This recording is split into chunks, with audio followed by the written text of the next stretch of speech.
Os dispensáveis. O martírio é a expressão máxima da prova social.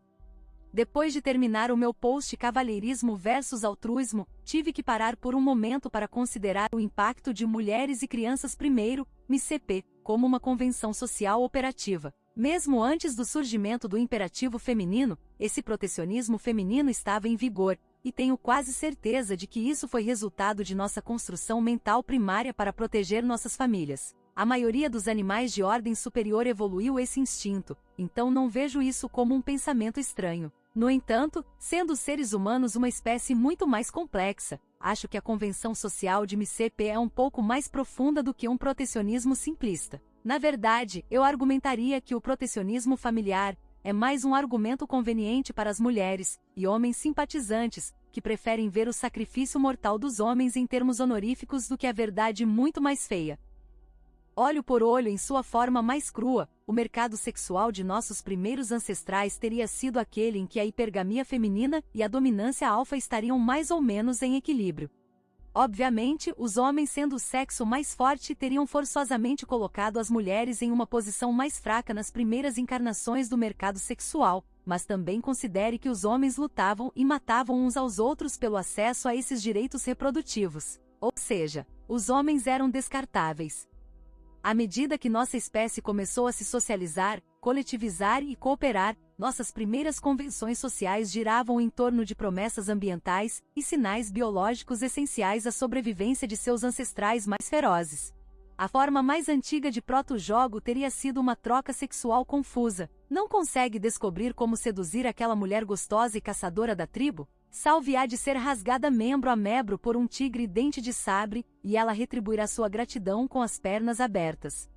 Em outras palavras, arrisque sua vida e as mulheres lhe recompensarão com sexo e ingratidão. Hoje isso pode não ser uma realidade na prática, mas é a lógica dedutiva que levou à internalização psicológica e às doutrinas sociais que a seguem.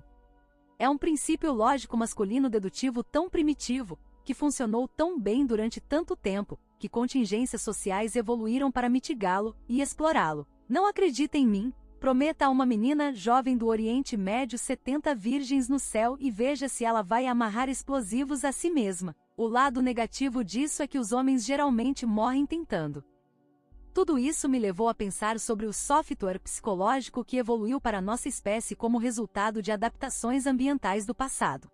Em Noivas de Guerra, eu entro em detalhes sobre a síndrome de Estocolmo, pela qual as mulheres parecem ter uma propensão inata, que logicamente as torna predispostas a abandonar os investimentos emocionais mais prontamente do que os homens. Considerando a brutalidade de nosso passado feroz, desenvolver uma capacidade de rápido abandono emocional e reinvestimento teria sido um traço de sobrevivência valioso para as mulheres, garantindo assim uma perpetuação da espécie. No entanto, no presente serve para complicar a dinâmica social recém-desenvolvida, em termos de considerações parentais e éticas. Da mesma forma, os homens evoluíram para o sexo descartável como resultado desse mesmo passado feroz. No ambiente atual, é muito fácil para os homens recorrerem à indignação ética sobre nosso status de descartável, mas isso não é primariamente devido a influências sociais. Com certeza, a influência social explorou definitivamente a descartabilidade dos homens, mas a raiz dessa desvalorização, em contraste com as mulheres, está realmente em nosso passado evolucionário e em nossa constituição biológica. Os homens sempre foram descartáveis, tanto que as mulheres desenvolveram contingências psicológicas, noivas de guerra, para lidar com essa descartabilidade.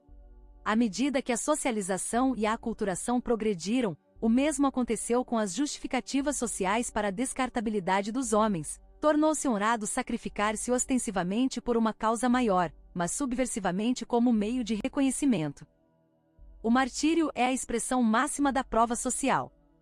Apreciando o sacrifício infelizmente como é o imperativo biológico das mulheres, uma vez que um homem é martirizado, as mulheres procuram um substituto adequado dentro de uma semana. 2 anos depois que eu postei no Racional Mali e ainda estou recebendo muita resposta no meu post sobre apreciação, e previsivelmente a maioria das críticas está enraizada em assumir que minha intenção era ilustrar as mulheres sendo inferiores aos homens em termos de apreciar sinceramente os sacrifícios que ele deve fazer para facilitar a realidade dela. A incapacidade das mulheres de apreciar os sacrifícios dos homens não é uma questão de quem é melhor do que quem, é apenas uma observação de fatos e corolários. O que eu acho que os críticos não conseguem reconhecer é que estou simplesmente relacionando a mecânica observada. Qualquer condicionalidade que eles escolham aplicar a esses mecanismos são suas próprias opiniões e preconceitos. Sim, rolo, é muito fodido que as mulheres tenham alguma habilidade inata de desligar suas emoções por você em favor de um macho com VMS mais alto. Você está certo, é muito fodido. Também é antiético, insincero e dúbio quando você considera o planejamento envolvido em dissociar seu investimento emocional em favor de um novo investimento, mas todas essas são condições sociais que aplicamos ao mecanismo subjacente. Também é muito fodido que a vida dos homens tenha intrinsecamente menos valor do que as mulheres, mas podemos aplicar princípios esotéricos de honra, dever e coragem a homens se matando e se envolvendo na dinâmica de sua própria descartabilidade. Também podemos aplicar princípios de covardia e traição a homens que recusam esse sacrifício em favor da autopreservação, mas essas são qualificações de convenções sociais que estabelecemos como cultura.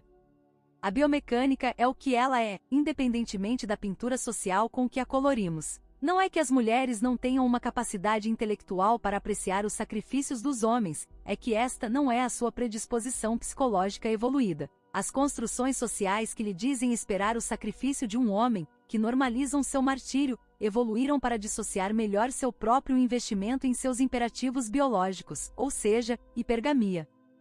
Em inglês, isso significa que a evolução a preparou social e psicologicamente para seu sacrifício, e prepara-a para um melhor provisionamento, caso se apresente em seu ambiente. Da mesma forma, os homens que se colocam em perigo estão enraizados em nossa disputa por recursos, neste caso, direitos de reprodução. Lobos vorazes destruindo um alce não são maus. Eles estão fazendo o que a natureza os preparou para fazer com o objetivo de sobreviver. Isso não significa dar a ninguém, homem ou mulher, algum passe livre biologicamente determinado para o mau comportamento. É apenas entender onde esse comportamento se origina e como veio a ser o que fazemos dele hoje.